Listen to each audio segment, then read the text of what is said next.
Merci beaucoup d'assister à cette masterclass Weborama et Snowflake. Je suis Miki Mchikli, je suis CEO et MIA de Weborama. Bonjour à tous, bienvenue. Alexis Sucrier, je suis le directeur technique de Weborama. Alors, comme vous le savez, puisque vous vous êtes inscrit à cette masterclass, nous allons parler de la data collaboration dans un monde sans cookies tiers. Et on va parler en particulier de la clean room, et avec beaucoup d'humilité, mais également d'assurance. Une clean room accessible, sans compromis sur la puissance, et bien sûr parce que c'est powered by Snowflake. Alors je prends la cliquette et on démarre. Est-ce que ça passe? Oui.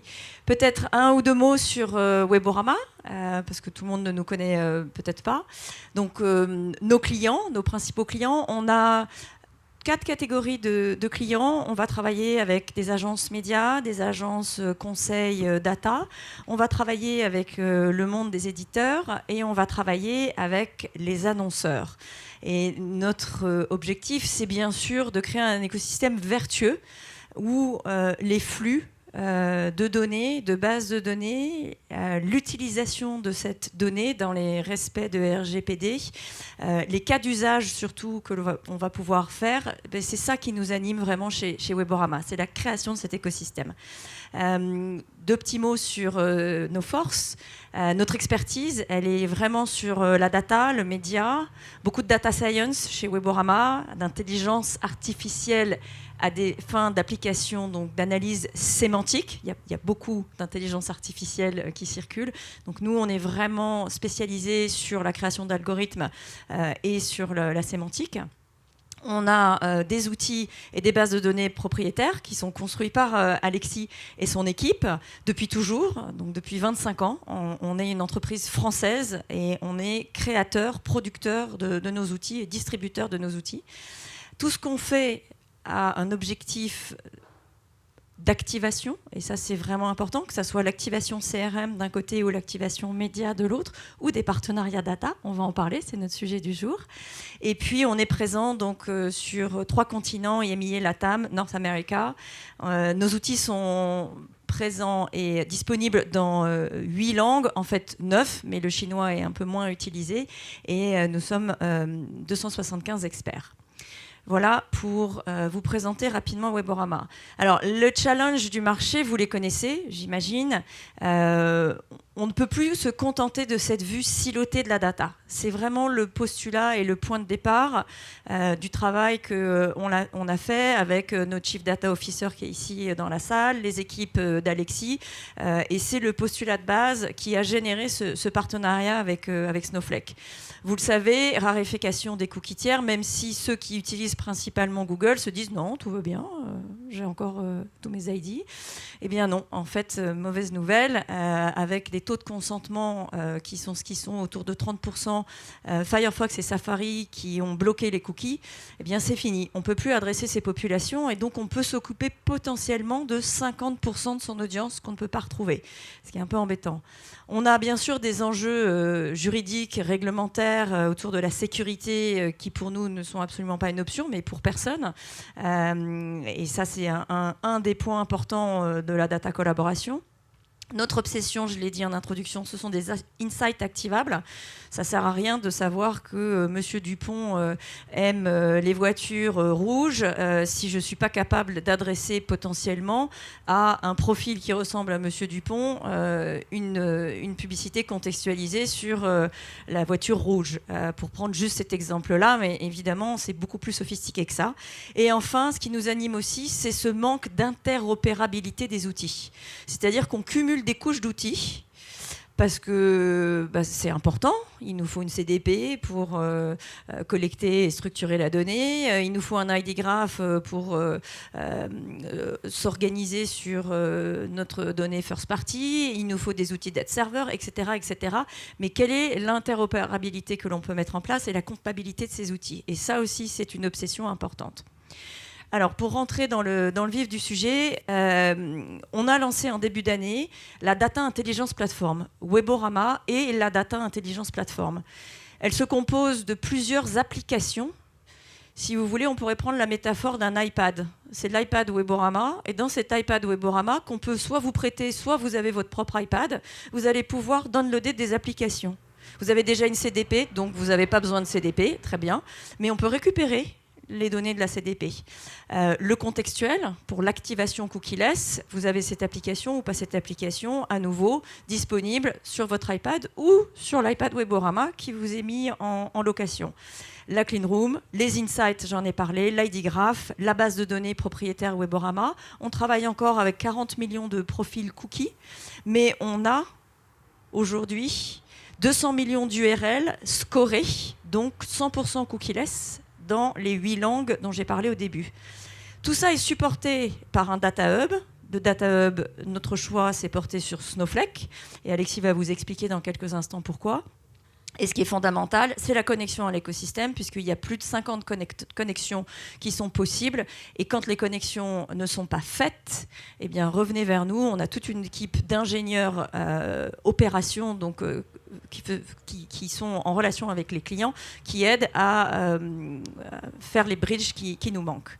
Alors aujourd'hui, on va vraiment se concentrer sur la partie Clean Room et sur le pourquoi du comment du partenariat Snowflake. Merci Mikim. Donc effectivement, on va zoomer un petit peu sur cette partie Data Hub. Donc là, on a une représentation de la plateforme de Weborama, Data Intelligence Platform. On va zoomer dans cette masterclass sur la Clean Room, mais juste avant, on va s'intéresser un petit peu plus à Snowflake. Pourquoi Weborama, en réalité, a choisi Snowflake pour ce socle, ce support de données. En fait, comme l'a dit Mikim à l'instant, on utilise Snowflake et toutes les features qu'on va voir, notamment juste après, pour avoir cet échange natif de flux de données entre toutes nos applications. Donc ça nous permet d'avoir extrêmement facilement une connexion entre la CDP, les moteurs d'activation, et éventuellement la Clean Room qu'on va voir plus en détail tout de suite. Donc ça, c'était vraiment le choix principal qui nous a porté sur Snowflake. Maintenant, en détail, il y a vraiment des grandes fonctionnalités dans l'infrastructure Snowflake qui nous ont vraiment convaincus et qui sont extrêmement intéressantes quand on s'intéresse à tout ce qui est data collaboration et Clean Room. Premièrement, c'est le moteur SQL, donc SnowSQL pour être plus précis, qui nous permet de manipuler toutes les données qu'on va avoir dans Snowflake exactement comme si j'avais un système de base de données traditionnel.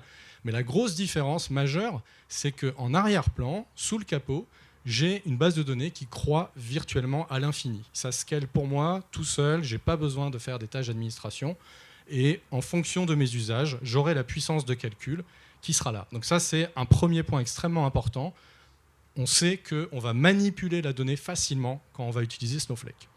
Ensuite, et ça c'est vraiment un point très, très pertinent aussi pour beaucoup de nos clients, c'est multi-cloud. Je peux spawner, entre guillemets, si vous me pardonnez cet anglicisme, mon environnement Snowflake sur Azure, sur Amazon et sur Google. J'ai le choix. Ça va marcher exactement pareil, avec exactement les mêmes API. Il n'y a aucune différence. J'ai juste à choisir ça au moment du setup de mon compte. Ça, c'est un point très important pour nous parce que dans tous les clients avec qui on va travailler, on aura parfois des contraintes sur le type de cloud qu'ils veulent utiliser. Ensuite, c'est peut-être une des grandes forces de Snowflake. Il y a une énorme quantité de features sur le partage de données qui est extrêmement simplifié. Ce qu'on va appeler le zero copy data sharing chez Snowflake, qui vous permet un petit peu à la manière d'un snapshot instantané de rendre disponible un jeu de données avec un autre compte Snowflake. Ça, c'est une feature clé, notamment pour faire une clean room, on va le voir un petit peu après, et qui est vraiment très intéressante parce que c'est instantané pour mettre à disposition ce jeu de données.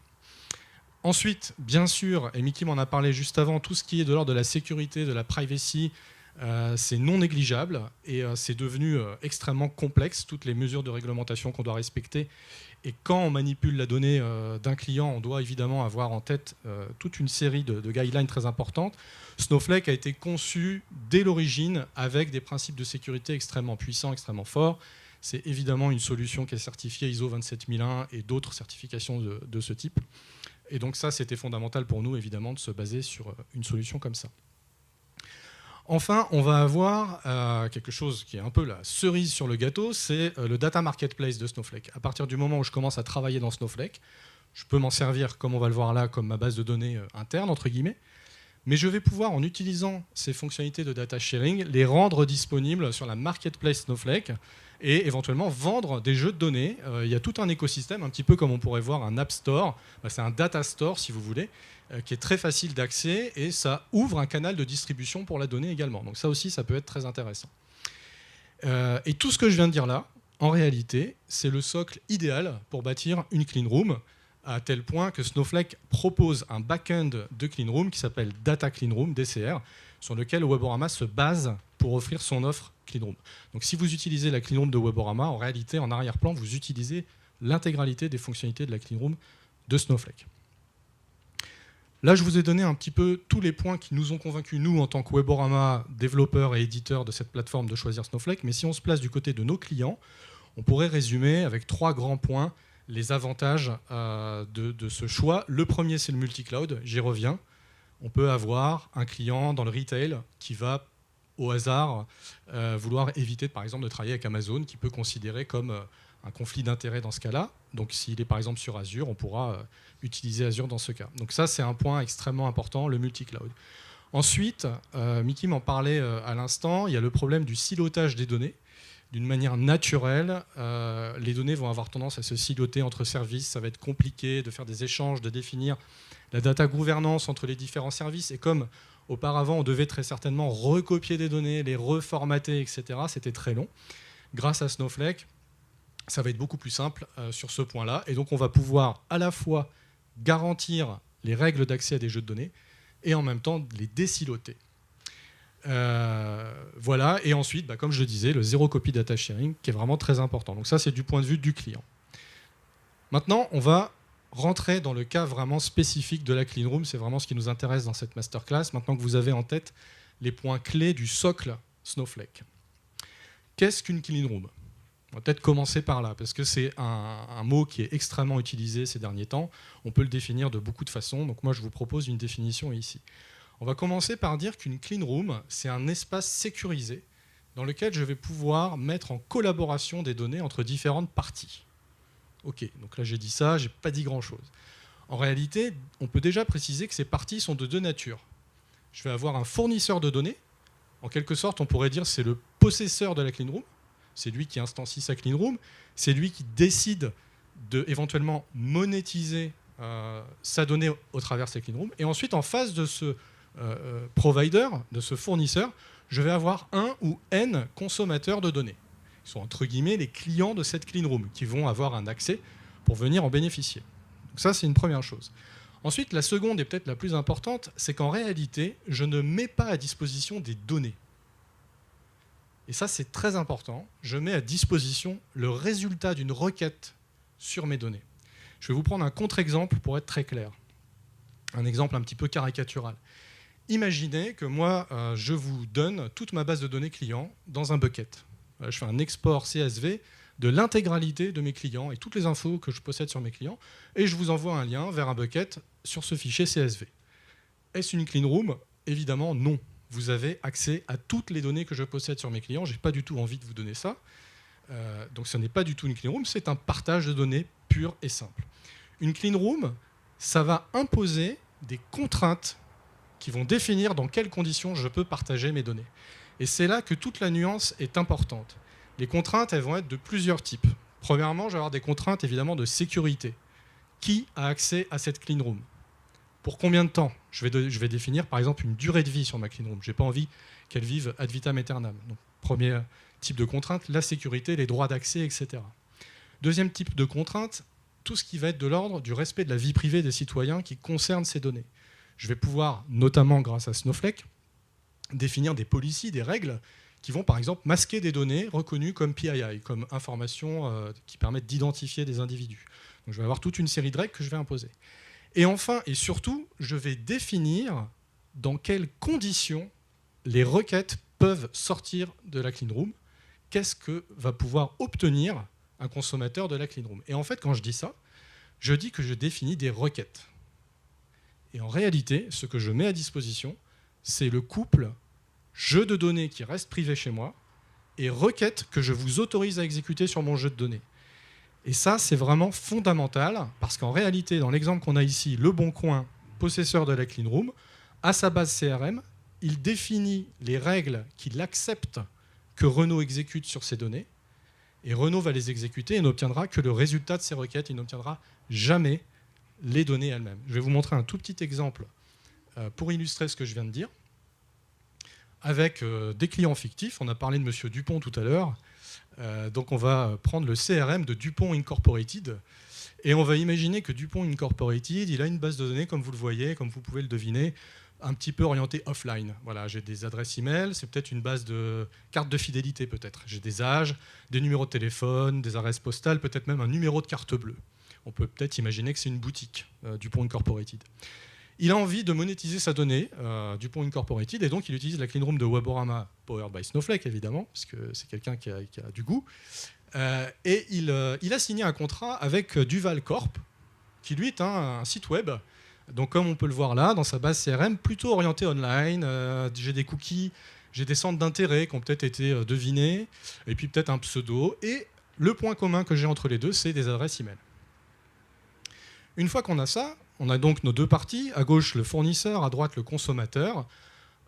Dupont Incorporated, comme je vous le disais tout à l'heure, a choisi de mettre à disposition son CRM, mais définit des requêtes autorisées sur son CRM. Encore une fois, c'est très important, le CRM lui-même n'est pas dans la clean room. Il n'est pas visible pour Duval Corp. Par contre, il y a des types de requêtes autorisées. Par exemple, Dupont a dit « J'autorise les requêtes qui sélectionnent l'âge, le pseudo, le téléphone et la ville sur tous les clients que nous avons en commun. » Et là, il y a quelque chose d'extrêmement important. C'est la fin de cette phrase. En réalité, ça, c'est du SQL que j'ai traduit en français. C'est les clients que nous avons en commun, c'est-à-dire une jointure sur les adresses email. Ça, c'est hyper important. Je ne vais pas donner à Duval des informations sur des clients qu'il ne connaît pas. Je veux lui donner uniquement des informations sur les clients que nous avons en commun. Et sur ces informations-là, sur ces lignes de ma base de données, je ne vais pas lui donner toutes les colonnes. Donc là, on voit qu'on est en train de dessiner une sorte de sous-ensemble, à la fois sur le nombre des records à gauche et sur le nombre des colonnes que je veux bien exposer. Par exemple, je ne veux pas exposer le numéro de la carte bleue de mes clients, et je ne veux pas non plus lui donner les adresses email, puisque je ne veux pas qu'il puisse identifier, par exemple, ces individus. Par contre, je veux l'autoriser à faire une étude analytique sur les tranches d'âge, information qu'il n'a pas, sur la base de sa population. Et ça, je vais pouvoir le faire grâce à la clean room. Bien sûr, on peut aller extrêmement plus loin. On peut imaginer, si on veut raccorder un peu les wagons avec ce que Mickey m'expliquait sur l'activation, que dans la clean room de Weborama, quand bien même les adresses email ne sortiront pas, la clean room de Webo sera connectée à notre moteur d'activation, et donc le moteur d'activation, lui, sera habilité à activer via les adresses email le résultat de cette requête, qu'on pourrait représenter comme ça. Et donc là, on a un petit peu le meilleur des deux mondes. Voilà. Alors je crois que quand Alexis l'explique, c'est limpide. Oui ? Oui. Oui. Voilà. Alors quand je vais l'expliquer, ça doit être encore plus limpide, puisque moi je ne suis pas CTO. Et donc on voulait finir cette masterclass avec quelques exemples concrets, mais ça va complètement résonner avec ce qu'Alexis vient de dire. Donc là, par exemple, je cherche à détecter un besoin de crédit immobilier. Donc je suis Crédit Agricole. En l'occurrence, c'est Crédit Agricole Île-de-France ici. Nous, on a des données également d'un acteur de l'immobilier qui n'est pas cité sur la slide, mais juste pour info pour nous, c'est Nexity, donc un gros promoteur immobilier. Et comme le dit Alexis, eh bien, on va déjà s'assurer de s'adresser aux personnes qui ont signé un compromis de vente. Donc on a cette information qui est disponible là. On va faire la segmentation des données. Bien sûr, aucun transfert de données d'un partenaire à un autre, ça on l'a tous bien compris. Donc on récupère les communs, on récupère l'information, et une fois qu'on a cette intersection et anonymisation de la liste des clients dans le module de data collaboration, eh bien l'activation marketing et médias peut démarrer. Donc qu'est-ce qui se passe ? Eh bien en fait, Crédit Agricole peut s'adresser à ses clients venant de signer un compromis de vente pour leur proposer un meilleur taux, pour leur proposer de renégocier une meilleure assurance, etc., etc. Surtout, c'est un risque de churn qui est évité pour eux. Donc, très important. Deuxième cas, détecter l'achat d'un véhicule. Alors, vous allez dire, c'est à peu près la même chose. À peu près. on peut en fait proposer une assurance quand on est MMA, par exemple, aux clients qui viennent d'acheter un véhicule neuf ou un véhicule d'occasion, d'ailleurs, puisque j'ai les informations Renault Occasion également. Donc j'ai la segmentation des données, j'ai l'intersection, et je peux tout à fait activer en média et dans mon CRM les données que j'ai récupérées. Un autre cas différent, parce qu'on a bien compris en fait cet aspect de data collaboration sur le partage de données, c'est la monétisation de ces données. Allô ? Oui. Je suis un acteur avec de la first party important. J'ai la possibilité de monétiser cette donnée.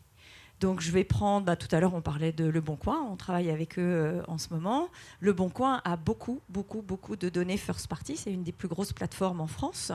Alors il peut faire énormément de choses en onboardant la donnée CRM de ses clients. Donc il peut aussi, là, si je reprends le cas Renault, regarder les communs Renault, Le Bon Coin, proposer à Renault de l'insight et même proposer à Renault d'activer ces informations sur l'écosystème Le Bon Coin ou groupe Adevinta. Mais il peut aussi proposer à Renault simplement de récupérer ces insights et nous, on va aider Renault à faire du lookalike sur des cookies quand il y en a, mais sur de l'URL quand il n'y a plus de cookies, qui revient au sujet précédent du début, qui est comment on travaille dans un monde sans cookies tiers. Donc là, eh bien, c'est un environnement de monétisation avec un contrôle parfait. En général, les CDO et les DPO aiment beaucoup ce genre de plateforme parce qu'il n'y a pas de transfert de données. Donc il n'y a pas, finalement, on va vérifier tout ça, bien sûr, on informe avec Alexis sur tous ces sujets, mais il y a vraiment pas de règles, on va dire, compliquées concernant la privacy. Vous êtes également un éditeur. Alors, par exemple, ça clique ? Non, c'est celle-là. Hop, regarde. On est bon ? Ouais. Je ne sais pas, je vais prendre par exemple un gros publisher, TF1, qui a de la donnée loguée, mais on peut aussi reprendre d'autres gros publishers, Le Monde, etc. Vous pouvez devenir un onboarder de données. Donc vous pouvez devenir un facilitateur pour onboarder les données de vos clients, pour faciliter ensuite les campagnes d'activation. Donc pour un éditeur, dans un monde sans cookies, eh bien, vous pouvez avoir des extensions d'audience beaucoup plus simplifiées avec la donnée de l'annonceur qui a été onboardé. Enfin, la mesure, qui est un des cas principaux pour la data collaboration et la clean room. Donc là, on a mis des exemples de mesures ROPO, ROPO étant l'acronyme de Research Online Purchase Offline, mais ça peut être aussi Purchase Online. Donc la méthodologie, c'est simple. On va mettre en place la création de partenariats entre, par exemple, ici, des marques d'FMCG et un distributeur. Donc j'ai pris un cas concret, L'Oréal et Intermarché.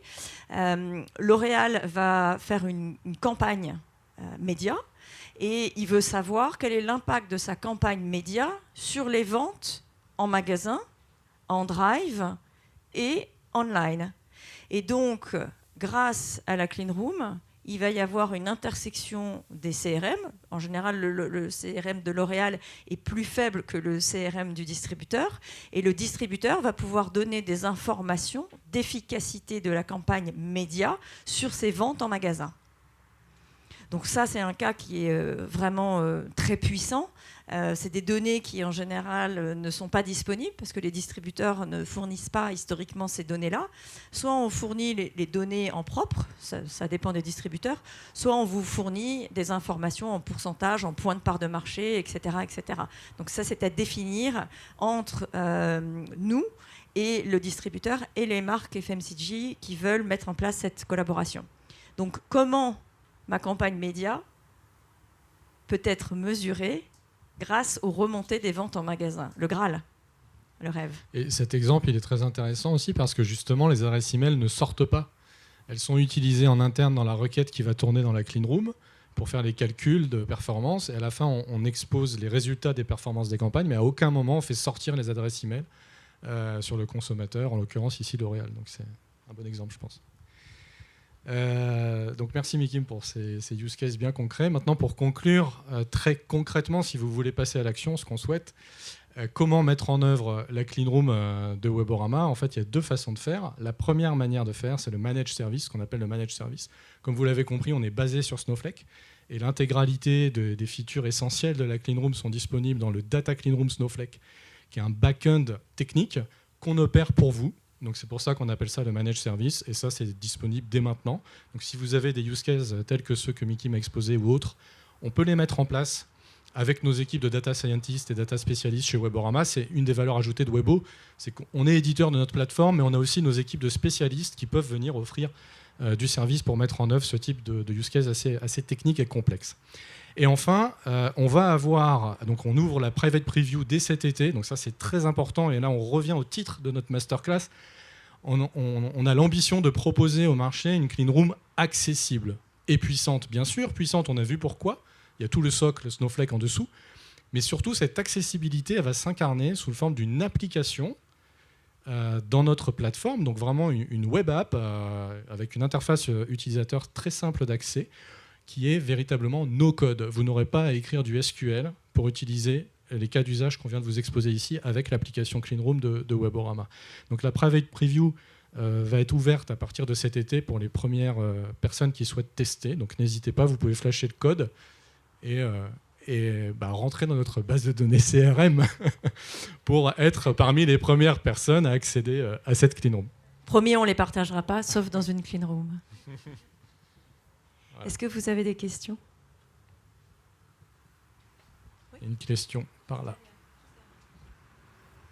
Bonjour, j'aimerais savoir s'il existe une taille critique de la donnée first party pour se lancer sur un projet de clean room.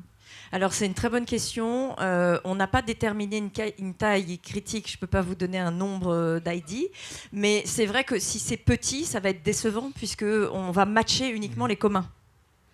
Donc il faut qu'il y ait une taille relativement importante. Maintenant, si vous matchez avec un acteur qui a une grosse base de données, il y a de grandes chances que vous retrouviez vos petits et que vous puissiez qualifier votre base. Alors par contre, il y a aussi un deuxième point à voir, c'est que justement on revient au principe de sécurité et de respect de la vie privée. Dans les règles des requêtes qu'on va définir dans la clean room, il y aura systématiquement une limite justement sur le nombre de matchs qu'on fait minimum. Par exemple, si vous avez uniquement 3 adresses email qui matchent dans votre requête, la clean room renverra 0 résultat. Tout simplement pour empêcher de revenir à l'identité d'un individu en croisant les résultats que vous auriez eu ici, en l'occurrence 3 lignes, donc c'est très peu, avec peut-être d'autres informations que vous pourriez avoir à côté. Donc ça, c'est justement ce qui nous plaît chez Snowflake, c'est que c'est défini par défaut dans la clean room Snowflake, et c'est quelque chose qu'on va conserver, donc pour garantir vraiment le fait qu'il n'y a pas d'identifiants qui peuvent revenir à l'identité d'un individu qui vont sortir. Si j'ai plus que 100 records, à ce moment-là, je vais autoriser le résultat à sortir. Ça, c'est un principe, c'est un très bon principe de base à conserver dans une clean room. Sinon, entre guillemets, il y a un peu des fuites de données personnelles qui peuvent, par ricochet, arriver. Oui ? Attendez, on va vous donner un micro, je pense. Est-ce qu'on doit avoir d'accord les clients pour opération dans clean room? Tout à fait. Le consentement est obligatoire. Donc on ne travaillera que sur des données consenties. Et par ailleurs, une clean room suppose qu'il y a un contrat évidemment multipartie entre les fournisseurs de données et les consommateurs de données. Il y a deux bases. Un contrat qui a été signé avec les différents acteurs, ça c'est certain. Et après, c'est évidemment RGPD enforced. Le consentement, il est sur quelle base? Parce que du coup, est-ce que c'est un consentement avant de rentrer dans la base de données ou c'est un consentement pour un traitement ultérieur, dans le sens où vous allez créer des requêtes ultérieures? Oui, bah là, il va y avoir plusieurs finalités de consentement dans le RGPD. Là, je me tourne vers notre spécialiste Frédéric à Weborama.